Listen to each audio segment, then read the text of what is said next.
Magandang araw mga ka-curious. Muli na naman tayong narito para dugtungan ang content natin tungkol sa stator o source of power ng ating mga motor. Kung mapapansin ninyo, meron na akong idinagdag na voltage regulator. Ito po yung may isang diode kung saan ay nire-rectified niya, nire-rectified niya ang kuryente na galing dito sa ating stator. Bali mga ka-curious, meron pang maraming klase ang mga rectifier. Iba't ibang klase sa bawat modelo o ang iba naman magkakapareho sa inyong mga motor. Ang importante ay makapagbigay tayo ng kunting kaalaman, dagdag kaalaman para doon sa mga nagdi-DIY, doon sa mga baguhan na nagre-repair ng kanilang mga motor. Ganito po 'yon mga ka-curious. Palibasa ito po ay pag-ikot ng magneto, nagbibigay ng kuryente. Ang kuryente po na binibigay niya ay parehas po ng kuryenteng ganito po sa bahay natin, yung alternating currents. Kung ba't tinawag na alternating current, nag-change ang kanyang polarity. Saan nag-change ang kanyang polarity? Dito sa ating stator. Yung pong magnet natin, meron po yung South Pole at North Pole. Kapag kinonvert po natin dito sa electrical, yun po ang magiging nagsisilbing negative and positive. Hindi po katulad nito, yung na-rectified niya na ang kuryenteng lumalabas sa mga ganito po ay direct current na o tinatawag na DC current. Ano po? Maliwanag po yun mga ka-curious. AC current, nagbabago ang kanyang polarity.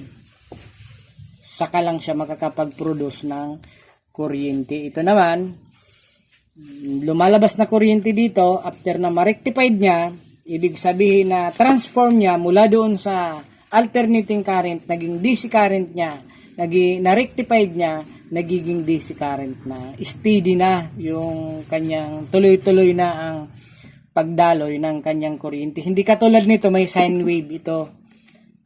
Halimbawa, sandali lang mga kalods, para mga ka-curious, para lalong maliwanag, magbibigay po tayo ng kunting ideya. Nakuha ka muna dyan ng ballpen at saka coupon band para maliwanag. Ito na mga ka-curious, tuloy po natin. Ito pong tinatawag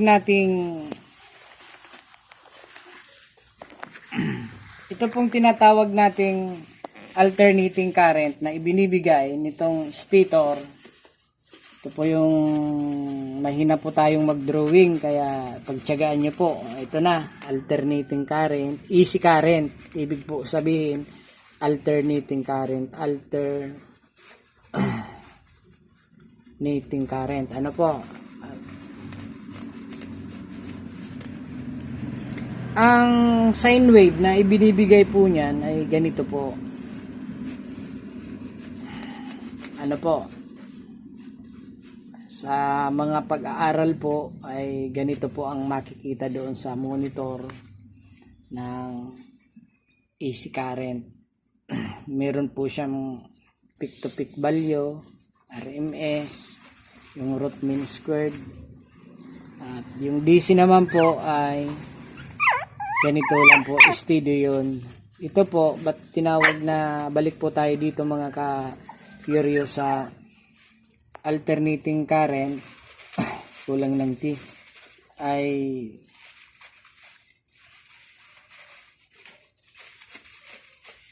halimbawang ito po ang kanyang negative, pagtaas niya po ay positive,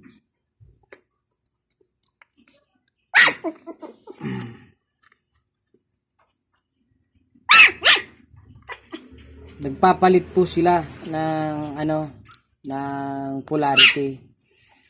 Ganito po para mas maliwanag. Ito po pala sa monitor ito. Ito halimbawa po ay ito yung stator natin. Ay magnet ng ating magneto, yung north, south ay nagro-rotate po siya. Ito po na yung posisyon na ito napunta dito, kaya nang nangyayari sa kanya, ito naman po yung posisyon niya napunta rito, nagpapalit po sila ng polarity, yung North Pole, South Pole.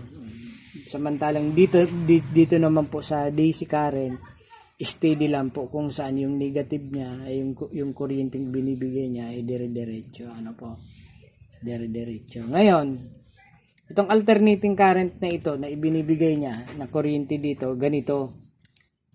Hindi tatanggapin ito ng CDI, ng yung CDI natin, hindi ito tatanggapin. Kaya ang gagawin nito, bago CDI, ire-rectified niya muna. Rectifier. Ano ba yung rectifier?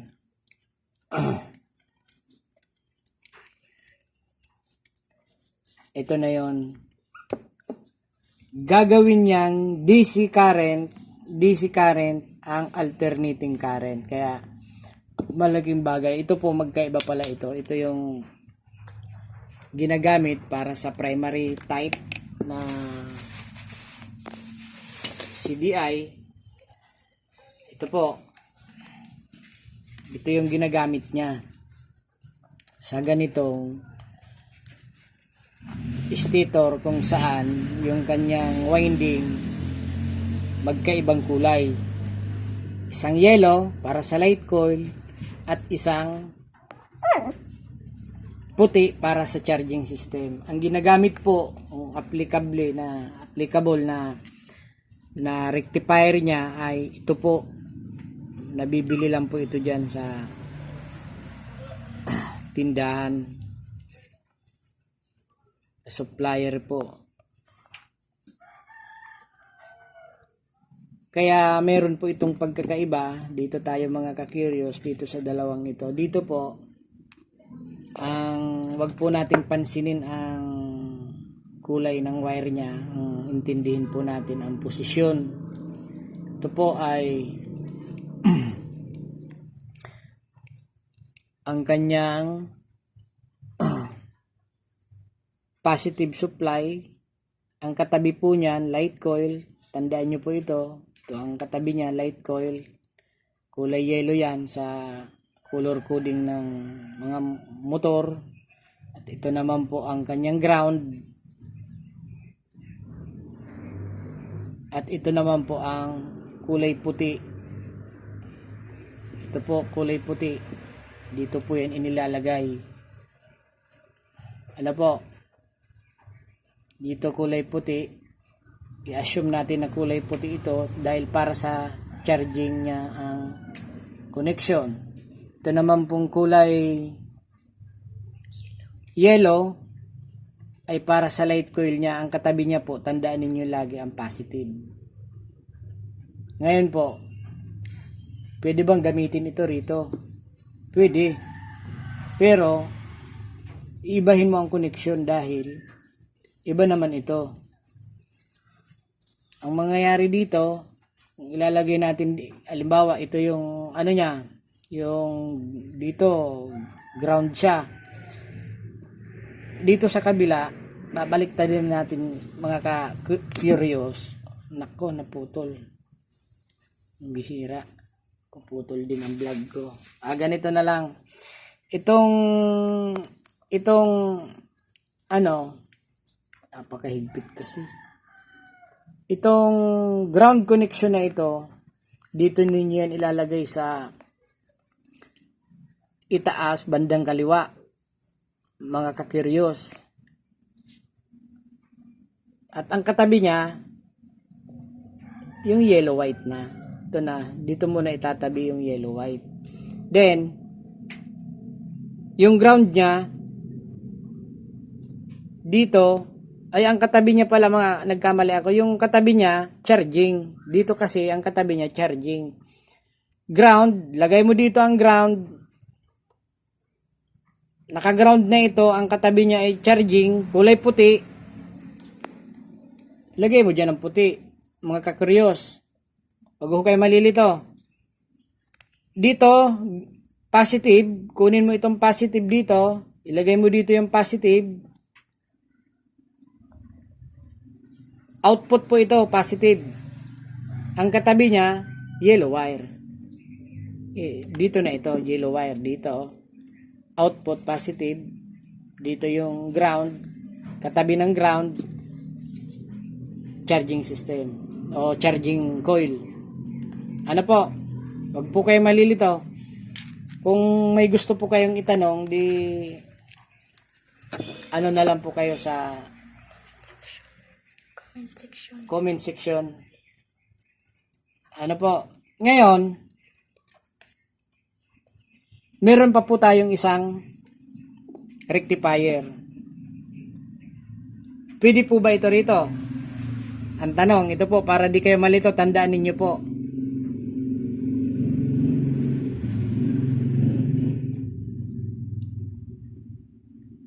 Pwede po. Bakit? Puro pin lang po ito eh. Yung hindi ho pwede rito, yung 5 pin. Color code na lang po kayo. Ganito po ang magiging connection yan. Para mag-produce kayo ng kuryente. Galing sa alternating current. Galing sa alternating current. Gawin mong DC. I-connect mo itong dalawa. Itong pink. Saan mo i-connect ito? Wala namang pink dito. Dito na po sa kulay puti. Pwede na po yan. Tapos yung ground niya, sa ground, saan naman kukuha ng ground? Ito po, may ground ito. Connection. Di lang po, natanggal lang po. Bali, ang ground niya po ay narito. May wire din po siya. Makikita naman po yun pagka sa connection. Kulay green sa iba. Iba-iba po. Basta ma-identify niyo yung ground, ilagay niyo yung isang probe sa halimbawa kung gusto mong halimbawa ito ay ground, ay lagay mo, check mo sa battery or sa body ground kung nakakonect. Pagka pumalo, tumunog yung ano mo, multitester mo, pumalo, siya yung ground. Kung hindi, grounded. Ngayon po, ito na, nakonect mo na. Po kayong malilito, nakakalito talagang wiring. Masanay na po kayong magulo. Ito, nakakonect. Assume natin na nakakonect siya. Ito. Lagay natin ng ground sa body ground o kaya sa battery. Lagay, pwede. Ito. Ito po, magpuproduce na ito ng 12 volts. Para saan naman po ito? Lagay nyo sa susian. Lagay nyo sa battery. Kasi, na-produce niya na. Pwede na siyang, yung charging system niya, yung charging coil niya, hindi na alternating current. Narito na siya. Magkaiba ba ang tanong ito ho, mahalaga po ito, kakuryos. Magkaiba ba ang output? Output na kuryente na ibibigay nitong charging coil o lighting coil. Magkaiba. Magkaiba man siya o hindi, mga ka-curious, preno-season na po yan dito. Paglabas po niyan, 12 volts. Ang kailangan lang naman po natin para mapaandar yung motor, 12 volts. Saan naman kailangan yung 12 volts na yon? Para doon yon, yung 12 volts na kailangan na 12 volts output ng rectifier po natin, rectifier, ito po ang kailangan ito para doon sa CDI. Ang equivalent po niya, magiging input siya. Output ng rectifier, input po siya ng CDI. Ng capacitor discharge ignition. Ano po? Magiging input po siya rito, 12 volts. Output ng rectifier, magiging input 12 volts din, syempre 12 volts ng CDI. 12 volts, meron na tayong 12 volts, kumpleto na.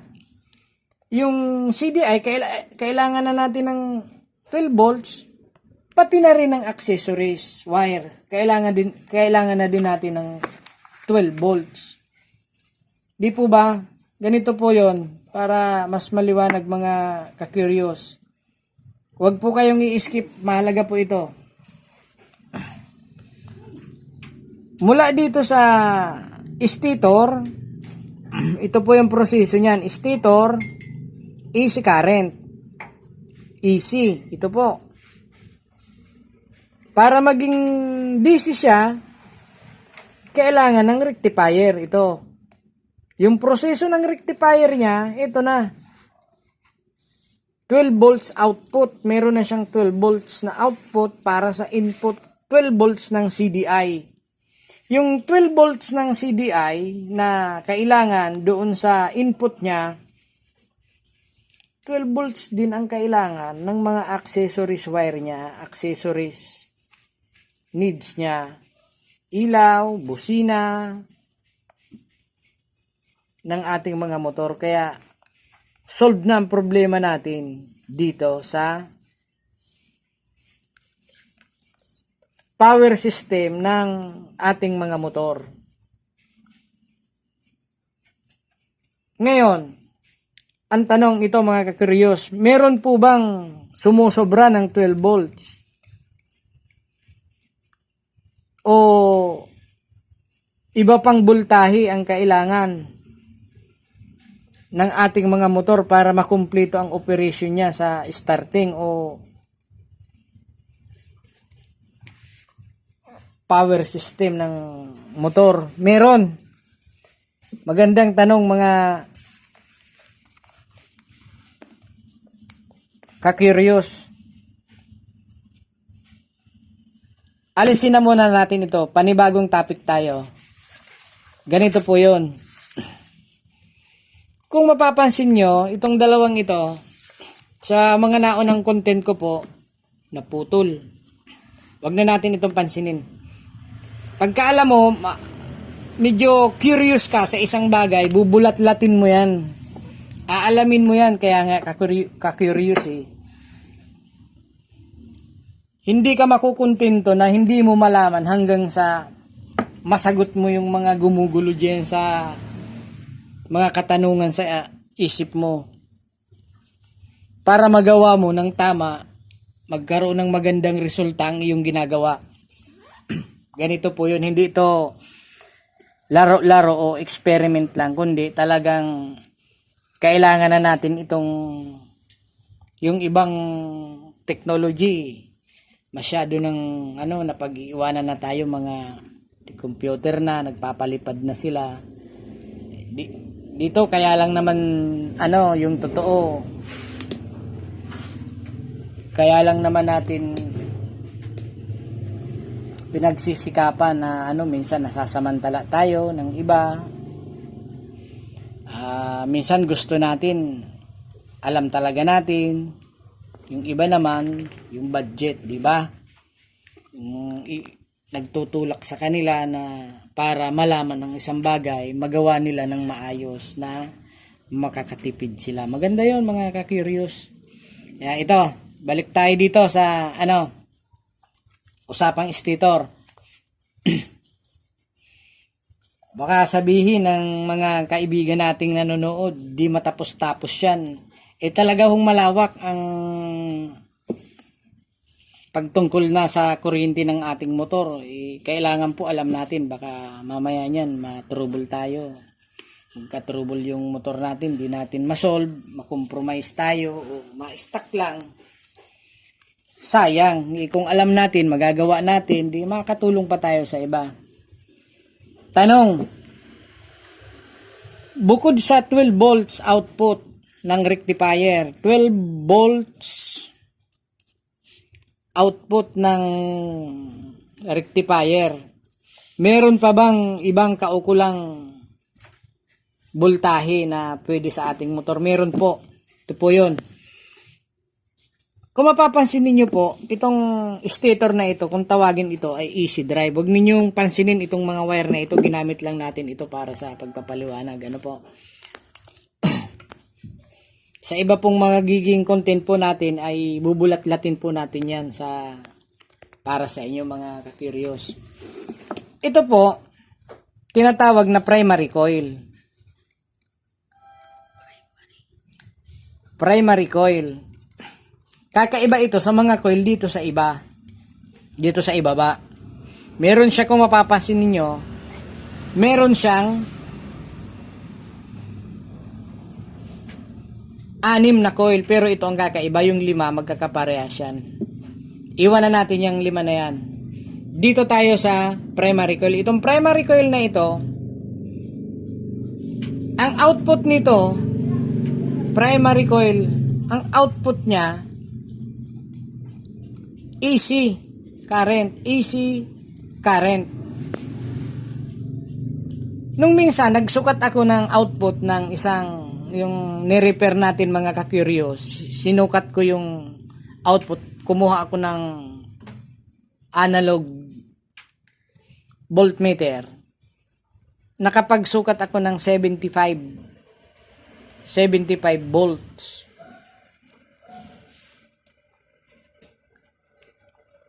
Kaya, nasagot na ang tanong, bukod ba sa 12 volts, meron pa bang ibang kaukulang voltahe para mapaandar? Oo, ibang operation naman yun. Para doon yun sa primary type na coil. Ngayon, alin ba mas maganda? Yung DC current output ng DC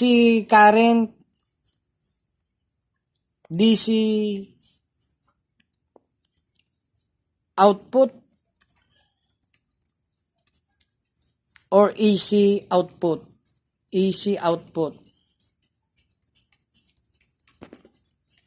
Itong dalawa pong ito, DC output or AC output, may kanya-kanya po kasi itong gamit. Parehas po ito maganda. Sa paano pong paraan? Ito po, DC output, nagiging, dito ho, kung maalala ninyo, kanina diniscuss natin. Yung output, nagiging input yun. Pag i-connect natin, output siya ng stator. DC output ng stator. O kaya kung tawagin, stator output. Ano po, output?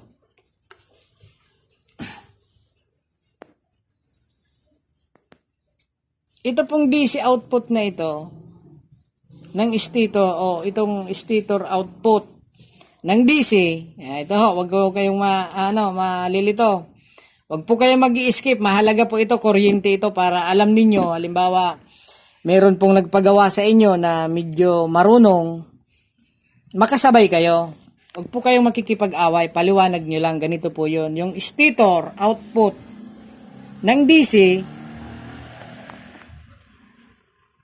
ay para lamang po ito sa battery operated. Ano po? Para maliwanag po, battery operated. Hindi po basta-basta ang pag-aayos ng motor, lalo kuryente. Oo, magaling ka sa makina. Galingan mo pa sa wiring. Kasi kahit na overall mo yung makina mo, medyo nagkukulang ka dito sa hindi mo mapapaandar. Yung motor po, dinesign yon sa maayos na makina, maayos na pag-wiring. Isang mistake mo po dyan, ayun, magrereklamo, papalya-palya, pupugak-pugak, hindi po matino, ganito, ganyan. Kaya, iwasan po natin yon. Gawin po nating detalyado ang lahat. Kaya, kakiryo, sana makatulong po itong content na ito para sa inyo. Balik po tayo dito. Yung stator output ng DC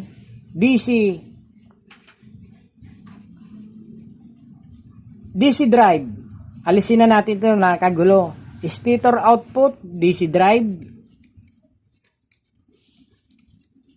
battery operated.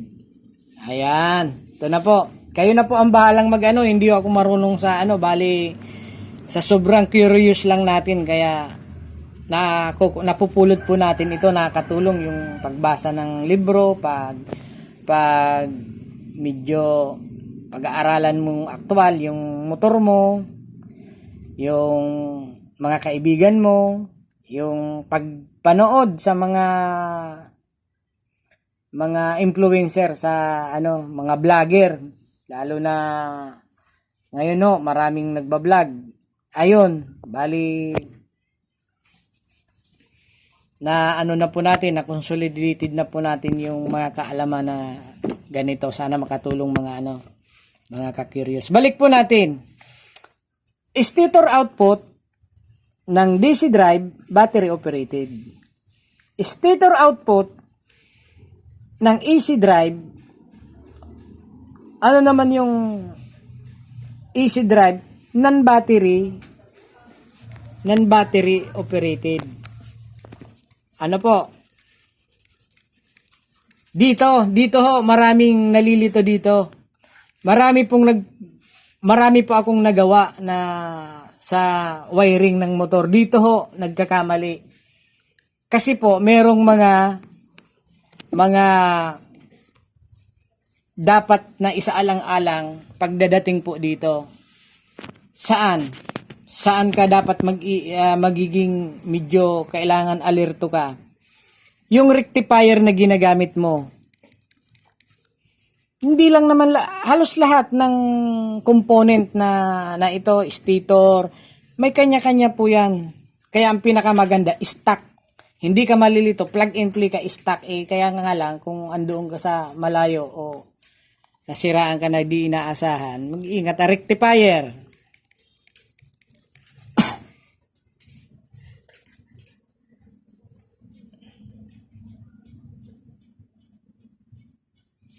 CDI. Focus ka lang na.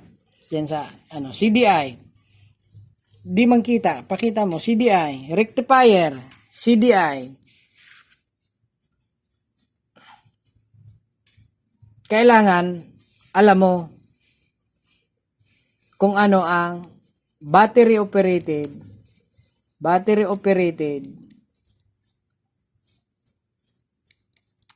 or non-battery operated. Ano po? Ganito po yon. Bago tayo matapos. Ito ho, madali na ho ito. Ito ho, kailanman, pwede itong magamit sa itong dalawa ito. Madalas po, marami po akong vlog na nakikita nito sa dalawang ito na ipinaliliwanag. Maayos naman po, wala po akong wala po akong mai-comment na di maganda sa kanila. Lahat okay yon. Saludo po tayo kasi sa kanila ko nga natutunan ito. Pero ito po, yung tandaan niyo po ang dalawang rectifier na ito, wag na wag po ninyo itong gagamitin na ang stator nyo naka full wave. Ito po ay para lang sa half wave. Tandaan po natin, yung palatandaan ng full wave, yung wire na, yung color ng wire niya, magkaparehas, minsan yellow. Ito ho, puti. Sa Suzuki po ito ay itim. Magkaparehas po, hindi katulad po nitong isang stator natin na magkaiba po ang kulay. Ano po? Hanggang dito na po muna at medyo napahaba ang video natin. Sa susunod po ay abangan ninyo po ang mga ididetali po natin. Thank you mga ka-curious.